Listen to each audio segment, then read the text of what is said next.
একবার এক নাস্তিক ব্যক্তি দরবেশের কাছে এসে তার একটি প্রশ্নের জবাব জানতে চাইলেন। বললেন, আপনি যদি আমাকে এই 4টি প্রশ্নের সঠিক উত্তর দিতে পারেন তবে আমি মুসলমান হয়ে যাব।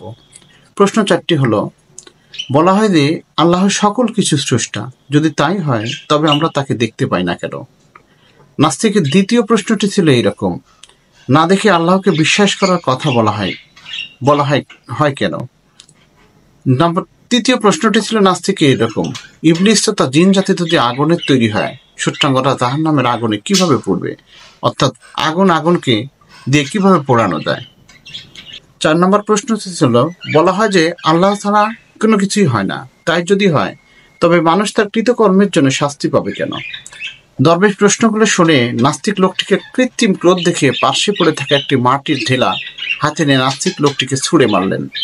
এতে লোকটির মাথায় আঘাত লেগে ফেটে গেল।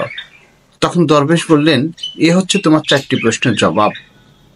অতঃপর মাটির ঢেলার আঘাতে আহত নাস্তিক লোকটি আদালতে গিয়ে কাজীর দরবারে দরবেশের বিরুদ্ধে মামলা দায়ের করলেন। নাস্তিকের বিবরণ শুনে দরবেশ জিজ্ঞেস করলেন, আপনি ওই ব্যক্তির প্রশ্নের জবাব না দিয়ে এভাবে তাকে মারলেন কেন?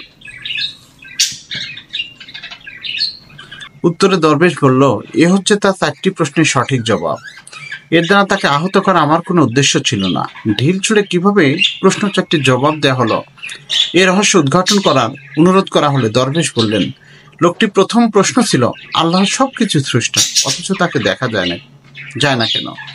জবাব হলো, ঢিলের আঘাতে ওই ব্যক্তির ব্যথা পাওয়ার কথা বলছে, কিন্তু এর অস্তিত্ব কোথায়? ব্যথার যদি অস্তিত্ব থেকেই থাকে তবে তা দেখা যায় না কেন? ব্যথা বিদ্যমান থাকা সত্ত্বেও যেমন তার চোখে দেখা যায় না, তেমনি আল্লাহর অস্তিত্বশীল হওয়া সত্ত্বেও তাকে চর্মচোখে দেখা যায় না। পৃথিবীর অনেক কিছুই আছে যেগুলোর অস্তিত্ব বিদ্যমান থাকা সত্ত্বেও আমরা স্বচক্ষে দেখি না। তার দ্বিতীয় প্রশ্ন হলো, আল্লাহকে না দেখে বিশ্বাস করব কেন?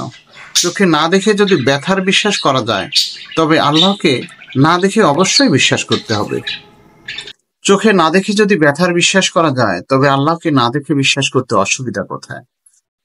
তার তৃতীয় প্রশ্ন ছিল, শয়তান ও জিন আগুনের তৈরি হয়েও জাহান্নামের আগুনে পুড়বে কিভাবে?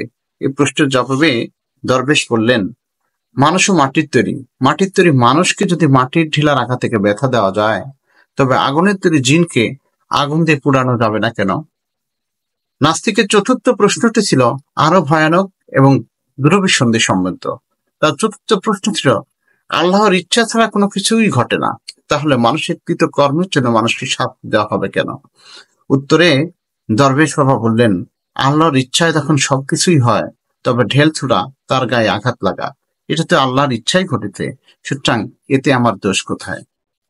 আল্লাহর প্রিয় বান্দা দরবেশ আরও বললেন, আল্লাহর ইচ্ছায় যখন সবকিছুই হয় তবে ঢেল ছোড়া, তার গায়ে আঘাত লাগা, রক্তপাত ও ব্যথা সবই তো তার ইচ্ছাতেই হয়েছে, সুতরাং এ ব্যাপারে আদালতে অভিযোগ করার কি আছে? এর যদি অভিযোগ বিচার চলে এবং শাস্তি বর্তায় তবে মানুষের কৃতকর্মের বিচার ও সুফল কুফল ভোগ কেন মিথ্যা হবে? দরবেশের অভিনব জবাব শুনে নাস্তিক লোকটি হতভম্ব হয়ে গেল এবং ইসলাম ধর্ম গ্রহণ করল। এই থেকে আল্লাহ আরশে সমাসীন, তিনি সেখান থেকে গোটা সৃষ্টি জগৎ পরিচালনা করছেন। তার ইখতিয়ারের বাইরে কোনো কিছুই নেই। তাকে না দেখে বিশ্বাস করার নামই ঈমান। সবকিছু তার আয়ত্তাধীন। তিনি কোন বললেই হয়ে যায় সবকিছু। তিনি অসীম সর্বময় ক্ষমতার অধিকারী। অসীম অপূর্ণ জ্ঞান তার সৃষ্টির বিশালতাকে আয়ত্ত করতে যায় বলেই নাস্তিকরা বিভ্রান্ত হয়। আল্লাহ আমাদের সবাইকে নাস্তিকতা থেকে হেফাজত করুন। আমিন।